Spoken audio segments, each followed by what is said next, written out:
Also, today I will going to discuss digital cameras. So, introduction to digital cameras, the digital camera difference, resolution, connectivity, storage, exposure, and focus. So, the traditional film and chemical-based photographs are called continuous tone images, are better known as analog images, to differentiate them from digital images. Digital photographs have tonal and color transitions made up of small pictures elements, which have definite edges and separations. Even if you don't have a digital camera, it is important to know that your continuous tone photographs taken with a film camera can be converted by a film scanner or a flatbed scanner into digital images. So you must remember that an exciting after exposure benefit of digital imaging is the ability to improve pictures using a variety of computer image editing software programs. These and other improvements to the picture can then be saved, undone, or redone. So you must also remember that the general used for digital images is not to put them in a snapshot album or to enlarge and frame them for display. Digital photos are being displayed in non-traditional ways. Many of the pictures are being viewed on computers, screens, and television sets.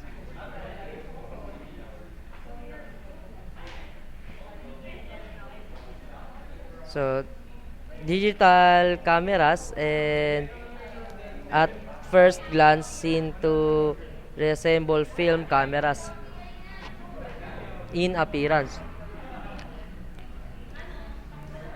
Mm, um, Instead of film recording your subject, the image is captured electronically on a computer chip, which is known as the image sensor. The image is first stored by the camera's internal memory, called buffer, before being written as a digital image file that is stored in a memory card. So the digital image files stored on the card can then be transferred to the hard drive of your computer, where you can view, manipulate, print, email, and or copy them.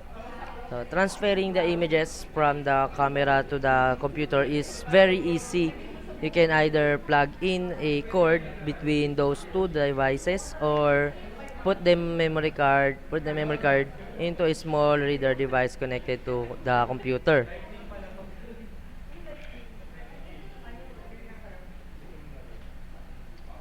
There can be brief delay once an exposure is made before you are able to take the next picture. So it is because the first image you took has to be electronically stored in memory before you can make another shot. This time delay between exposures is called the camera's recycle rate or capture rate. It can be from 1 to 5 seconds or longer on all but top of the line professional models. So a camera's burst rate is an indication of the continuous number of pictures you can take before the shutter release no longer works while all those images are being written as digital files and stored on the memory card. This may need a wait as long as 10 to 20 seconds before you can shoot again. So resolution. So one of the most important concern regarding digital pictures compared with photos taken with film camera is their resolution. Resolution is the degree of detail in a digital camera, particularly its sharpness and clarity. It is the number of pixels per inches or PPI or dots per inches or DPI. It is the resolving power of a lens or a film. Resolution is the indication of image quality, which tells how the fine the detail is in the picture and thus how sharp the image appears to the viewer. Digital images are often identified as being either high resolution or low resolution. A high resolution will have a finer detail, and appear sharper than a low resolution image. So,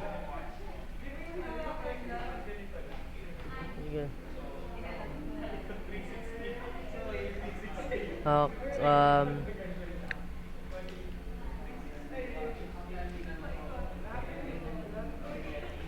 So the resolution of digital images is most often indicated by numbers. For images from digital cameras, those numbers are identified as pixels, which is an acronym for picture element. So as for pixels, image them as row upon row of every tiny building blocks that makes a digital picture.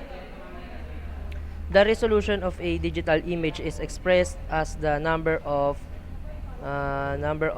blocks in the one row across the width of the image times the number of blocks in one row along the height of that image, such as 1600 by 1200. So the larger those numbers, the higher the image resolution.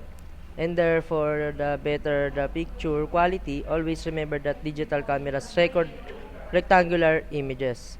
It means that the horizontal or width number is always larger than the vertical or height number. So the resolution numbers are usually indicated as DPI for images from digital printers.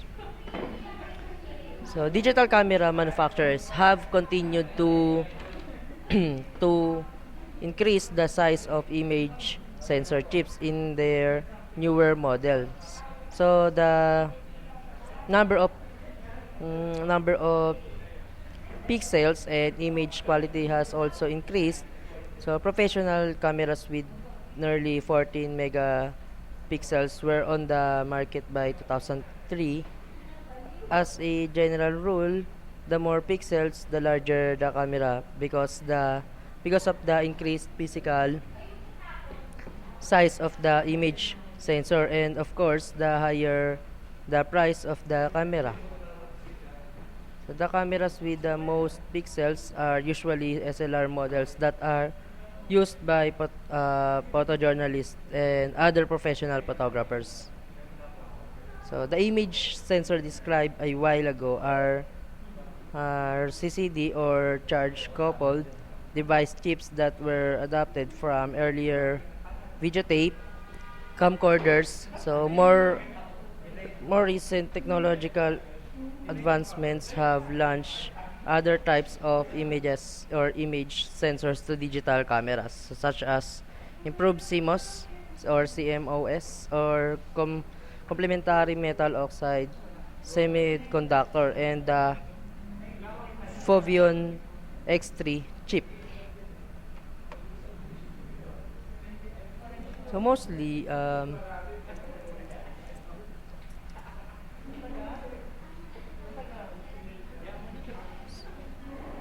mostly all basic models of digital cameras features feature a recording mode which allows you to choose how an image will be captured, either in high resolution or low resolution.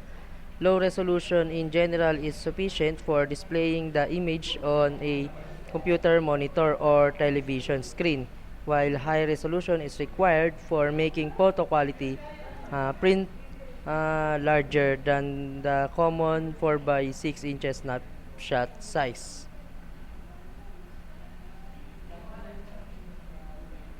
Mm, so some typical resolution of digital images are 256 by 256, 640 by 480, 1 1216 by 912, 1600 by 1200, 2240 by 1680, and then 4064 by 2704.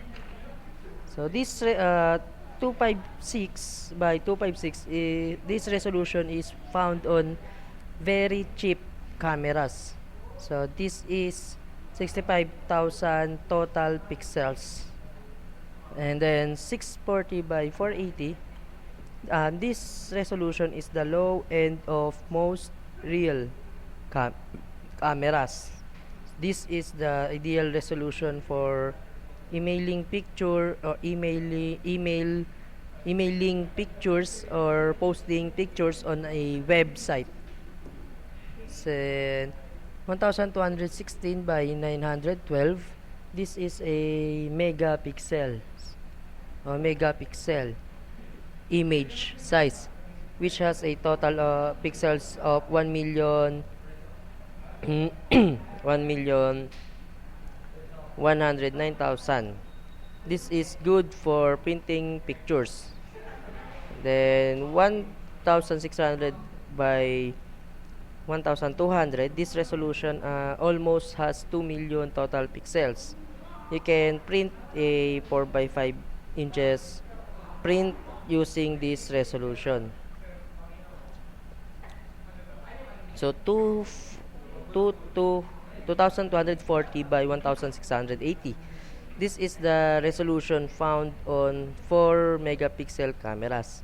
This permits even larger printed photos with good quality for prints up to 16 by 20 inches.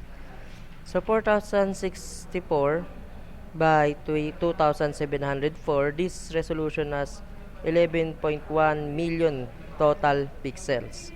You can create 13.5 by 9 inches prints at this setting with no loss of picture quality.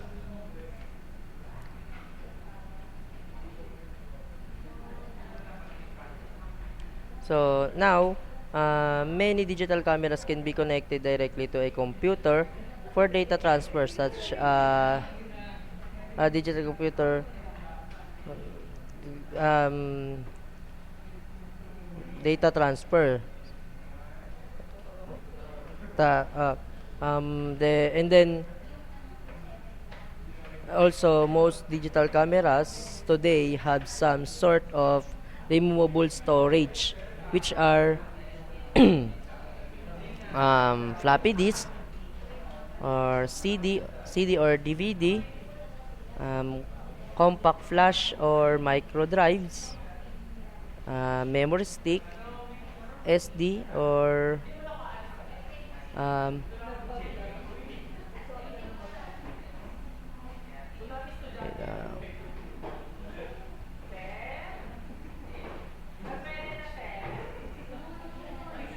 um, digi-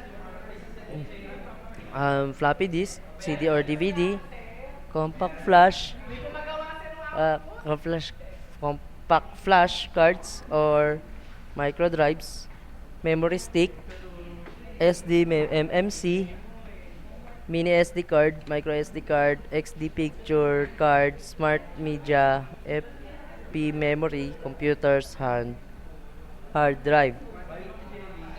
So compact flash drive cards or micro drives, it is used by higher end professional cameras.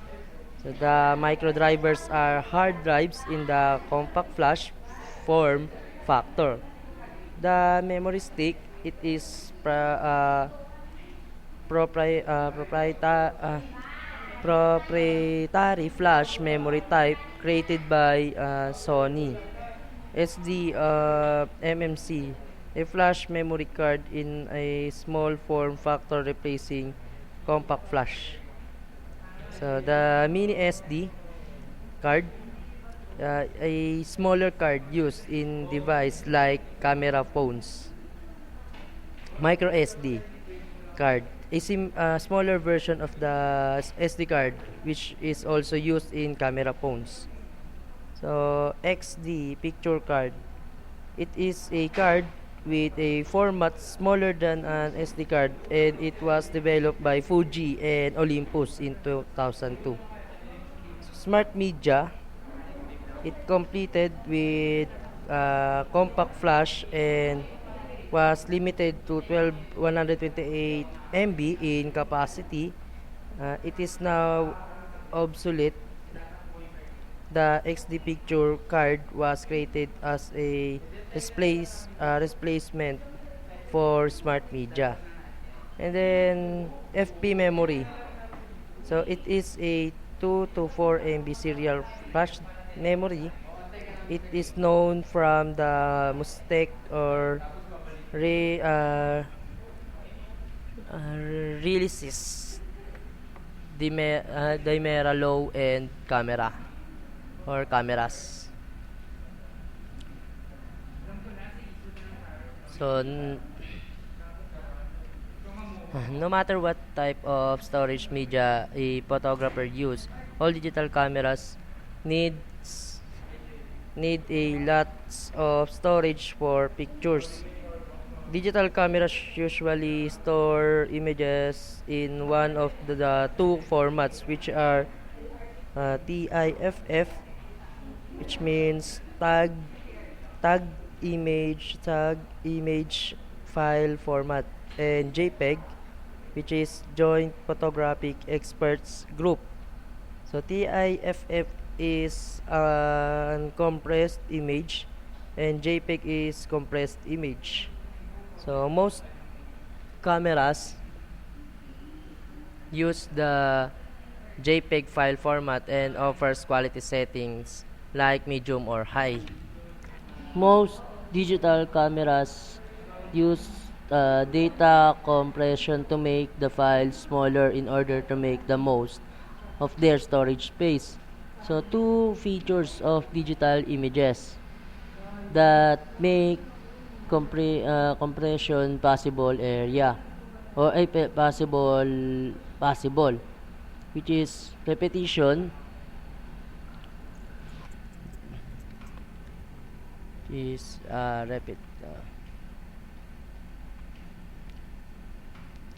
which is repetition,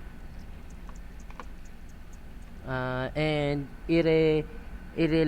irrelevancy. So first, the repetition, there is no loss of information when compression routines take advantage of patterns that repeat. The image can be reconstructed exactly as it was recorded. Then irrelevancy, a digital camera records more information than detected by a human eye. Some impression routines take advantage of this feature because they can throw away some of the more meaningless data. So this slide also shows the different file sizes according with different picture sizes. So now we'll go to the exposure and focus. So similar with a film camera, a digital camera has to manage the amount of light that reaches the sensor. Aperture and shutter speed are the two components used to do this. The aperture is automatic in most digital cameras. So the light sensor in a digital camera can be electronically reset, meaning digital cameras have a digital shutter rather than a mechanical shutter. So these two components work together to capture the amount of light needed to create a good image. These two components set the exposure of the sensor. The camera has to adjust the lenses to manage how the light is focused on the sensor besides on controlling the amount of light. The lenses on digital cameras are the same with conventional camera lenses. The focal length between the lens of a digital camera and the lens of a 35mm camera is different. The focal length is the distance between the lens and the surface of the sensor. The sensors from different manufacturers differ widely in size. The focal length is shortened by the same proportion in order to project the image onto a smaller sensor.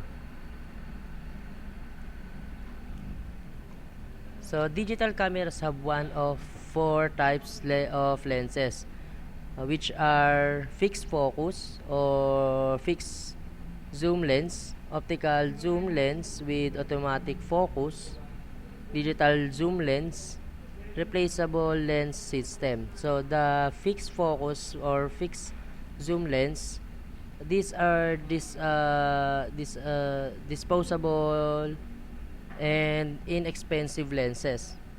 These are great for snapshots. And then optical zoom lens with automatic focus. These lenses are similar to lenses on a video camcorder. They have wide and telephoto options and automatic focus. These lenses actually alter the focal length of the lens instead of just magnifying the information that hits the sensor. Then digital zoom lens, the camera obtains pixels from the center of the image sensor and interpolates them to make a full-size image. This approach may create a grainy or fuzzy image depending on the resolution of the image and the sensor. Replaceable lens system. These are the same with replaceable lenses on a 35mm camera. Then some 35mm camera lenses can be used on some digital cameras. Then okay, so that will be our topic for today. So that's all.